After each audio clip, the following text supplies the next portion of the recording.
December 1944. The skies above the Ruhr Valley burned red. Allied bombers filled the heavens like a steel storm, and the Luftwaffe, what was left of it, scrambled to meet them. Among the German fighters that morning was Captain Otto Keller, a veteran pilot of 67 missions.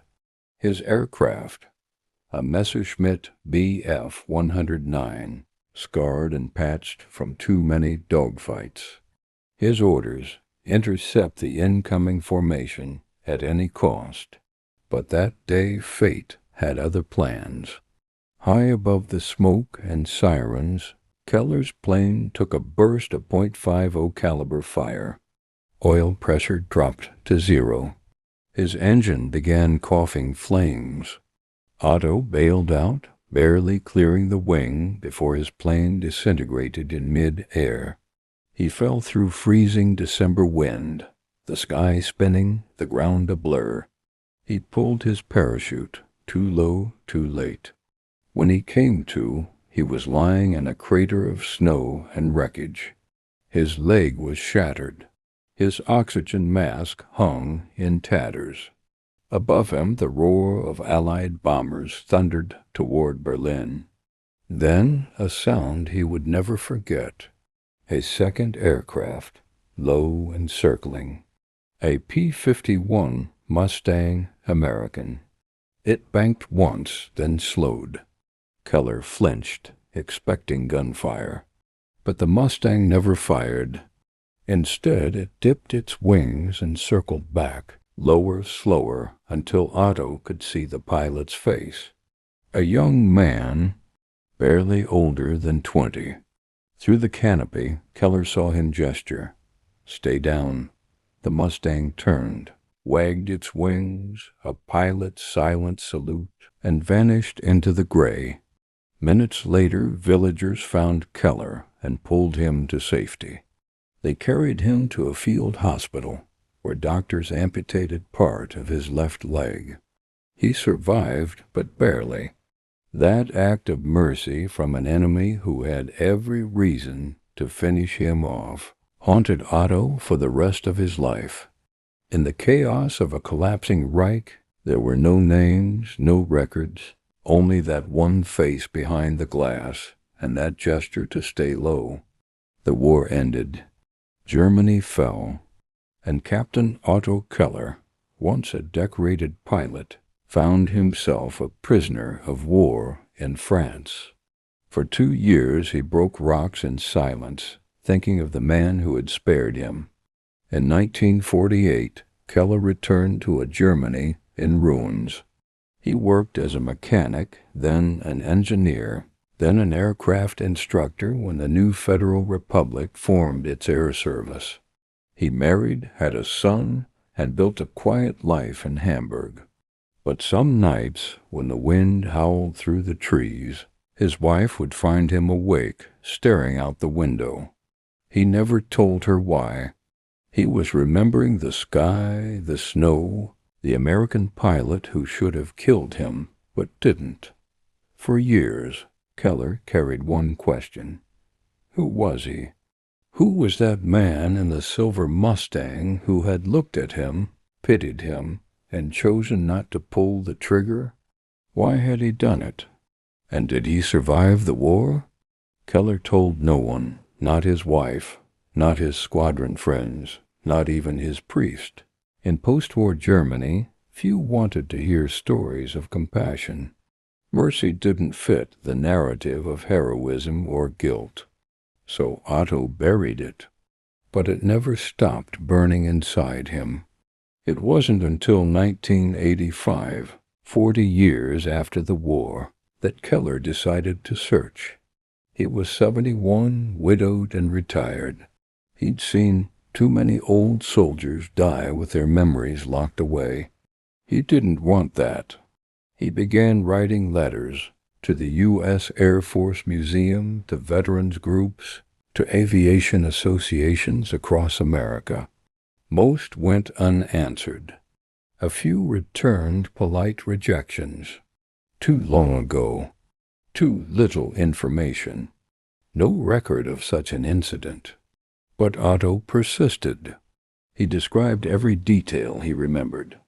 December 1944, over the Ruhr Valley, the snow, the P-51 with a white nose cone and a faded star insignia, the young pilot's face, the wing dip, months turned into years.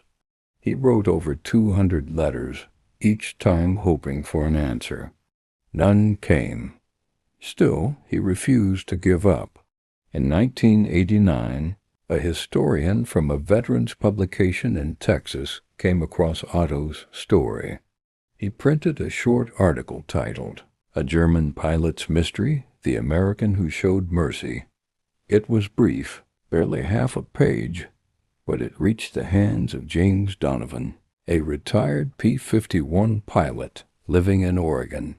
When Donovan read it, his heart stopped. He remembered it too.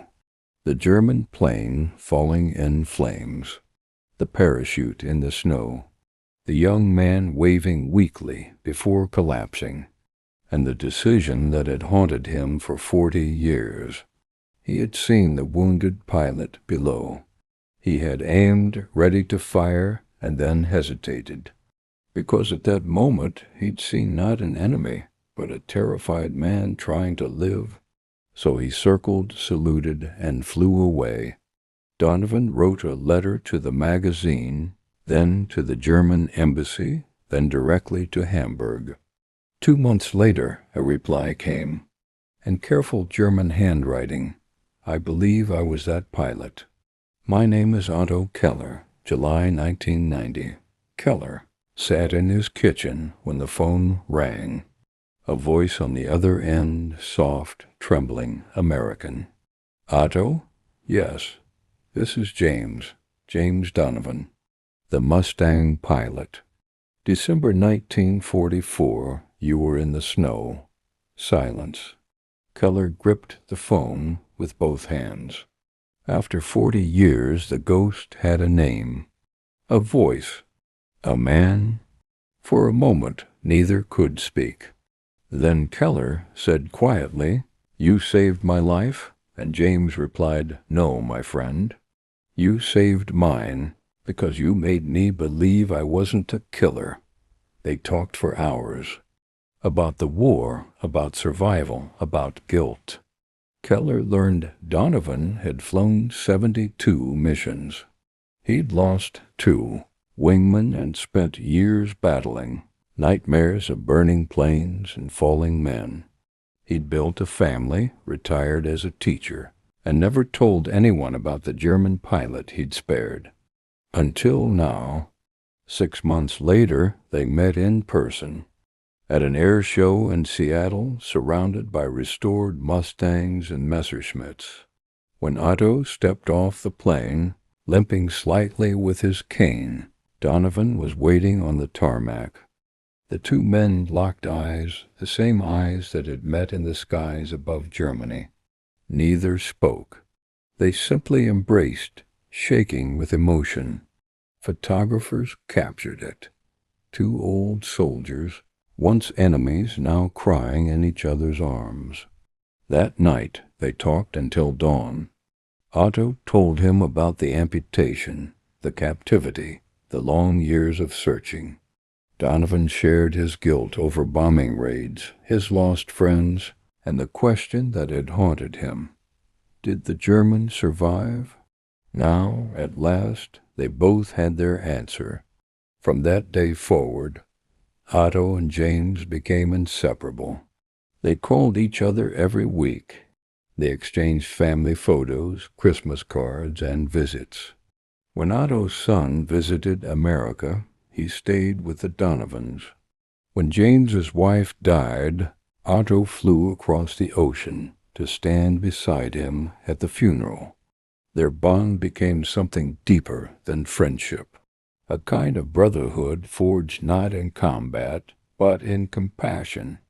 At one reunion, Otto brought an old medal, the Iron Cross he'd once worn on his uniform. He pressed it into James's palm. "This belongs to you, Otto said. For bravery? James asked. No, Otto smiled, for humanity. The crowd went silent. In that moment, there were no flags, no sides, no victors, only two men who had seen the worst of war and still found kindness. As the years passed, both men aged quickly. Their calls grew shorter, their handwriting shakier, but their bond never weakened. In 2007, Donovan's health began to fail. He sent Otto one final letter. If I don't make it, promise me something. Don't mourn me as an enemy. Mourn me as your brother. Otto kept that letter on his desk until the end. When James Donovan passed away in 2008, Otto flew to Oregon with his cane and laid a small German flag beside his grave. He whispered in English, "Sleep well, my brother." A year later, Otto Keller died peacefully in Hamburg at age 93. Among his belongings, his son found a framed photo of two old men embracing at an air show, and beneath it a handwritten note. He spared me once. The world spared us both. Their story eventually reached historians, veterans, and classrooms around the world. A small documentary was made based on their letters and interviews. It was called Mercy Over the Skies. People wept watching it, because it wasn't just a story about two pilots. It was a story about what happens when a man chooses empathy over duty. When he sees beyond uniform, beyond propaganda, beyond the war itself. Both Otto Keller and James Donovan died thousands of miles apart, but their graves are linked by a simple inscription in both cemeteries: enemy once, brothers forever. Even in the bloodiest chapters of history, humanity finds a way to survive. Sometimes all it takes is a single moment, one man looking at another and deciding that mercy matters more than victory.